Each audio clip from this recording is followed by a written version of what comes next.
एक बार की बात है, एक पति था और पत्नी थी। दोनों बहुत प्रेम करते थे एक दूसरे से। नारी पतिव्रता धर्म का बड़ा ही अच्छे से पालन करती थी।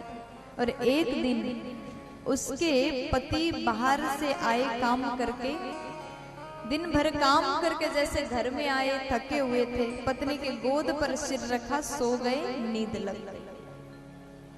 और उस दंपति के एक छोटा सा बालक था जो कि बहुत छोटा था, घुटनों से चलता था, अच्छे से चल भी नहीं पाता था। तो वो बालक चलते चलते आग के पास में चला गया।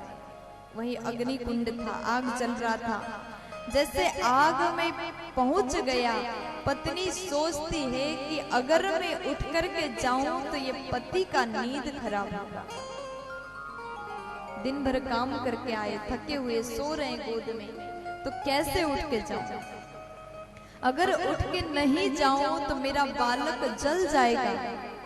तब ऐसे परिस्थिति में उस नारी ने, उस पतिव्रता नारी ने हाथ जोड़ करके ईश्वर से प्रार्थना किया, हे प्रभु, मैं अपने धर्म का पालन कर रही हूँ, पतिव्रता धर्म का पालन कर रही हूँ, और मेरे बच्चे की रक्षा करना आपका धर्म है। 2 घंटे बाद पति नींद से जगा और पत्नी दौड़ करके जैसे गई, अग्नि के बीच में वो बालक खेल रहा था। जैसे बालक को निकाला तो बालक को कुछ भी नहीं हुआ था, अग्नि भी शीतल हो गए, बिल्कुल ठंडा हो गए। भगवान कहते हैं पतिव्रता नारी में इतना शक्ति होता है। ऐसी पतिव्रता नारी के सामने अग्नि को भी झुकना पड़ा। इसलिए हे देवियों, आप यहाँ से चले जाओ, अपने धर्म का पालन करो। अब यहाँ पर गोपियां जवाब देती है, भगवान से कहती, प्रभु हम भी कुछ कहना चाहते हैं, आप सुनेंगे? तब भगवान बोले कि बताओ क्या कहना चाहते हैं। तब आज गोपियां कहती है कि हे प्रभु, एक पति था और एक पत्नी थी। दोनों बहुत प्रेम करते थे एक दूसरे से। पत्नी पतिव्रता धर्म का बड़ा ही सुंदर पालन करती थी, और एक बार उसके पति थोड़ा दूर जा रहे थे, 10-15 दिन के लिए विदेश जा रहे थे। अब ये पतिव्रता नारी कहती, आपको खिलाए बिन मैं भोजन भी नहीं करती, रोज आपको भोजन कराती हूँ, उसके बाद ही मैं करती हूँ, अगर आप चले जाओगे तो मैं क्या करूंगी?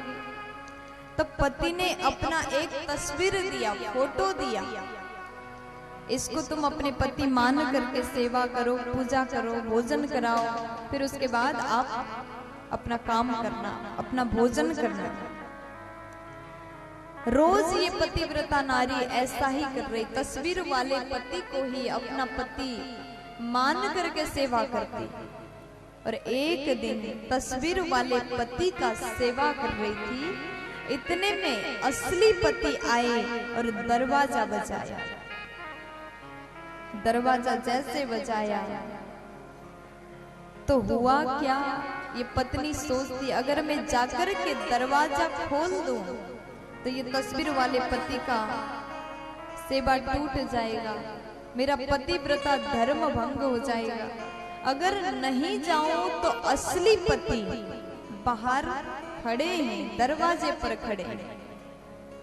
तब यहाँ गोपियां कह रही हैं, प्रभु ऐसे अवस्था में उस पतिव्रता नारी को क्या करना चाहिए? आप तो सब जानते, आप बता दीजिए। अब भगवान बोले, बस इतनी सी बात, ऐसे अवस्था में उस नारी को जाकर के दरवाजा खोल देना चाहिए। जबकि असली पति आ चुके हैं, असली पति दरवाजे पर खड़े हैं, तो तस्वीर वाले नकली पति का क्या करना? अब जैसे गोपियों ने इतना कहा, भगवान ने इतना कह दिया, गोपियां कहती, प्रभु आपने तो अपने ही मुंह से न्याय निकाला, न्याय कर दिया आपने। अब भगवान बोले, वो कैसे? तब गोपियां कहती, प्रभु हम भी तो यही आपको समझाना चाहते हैं, जब संसार के पति, विश्व के, ब्रह्मांड के स्वामी आप हमारे सामने हैं, तो संसार वाले नकली पति का क्या करना? जब असली मिल जाए तो नकली का क्या करना? हे प्रभु, हम आपको यही बताना चाह रहे हैं, आप तो असली पति हैं। देखो, नारी के ही पति नहीं होते, पुरुष के भी पति होते। पति का अर्थ क्या है? मालिक, स्वामी। और पुरुष के भी मालिक, सबके मालिक, सबके स्वामी कौन है? भगवान है, श्रीमन नारायण है। आज गोपियां कहती, जब आप असली पति मिल गए तो संसार वाले नकली पति का क्या करना?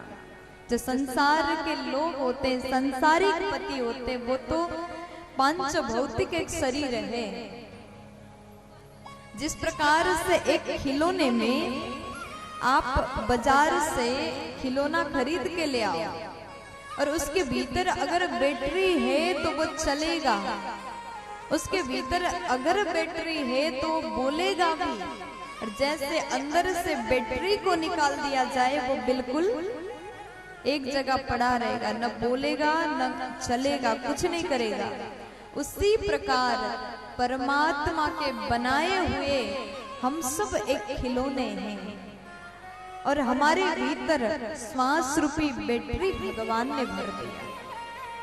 और जिस दिन ये श्वास रूपी बैटरी निकल जाए, खत्म हो जाए, उस दिन ये शरीर एक मुर्दा कहलाएगा, सब कहलाएगा, पर तो एक शरीर ही कहलाएगा।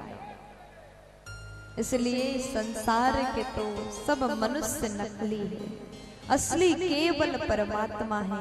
ये जीवन में, ये संसार के मनुष्य सब अनित्य है, नित्य केवल भगवान है। प्यार से बोल दीजिए ना, मस्ती में बोलो ना, मुस्कुरा करके बोल दीजिए ना।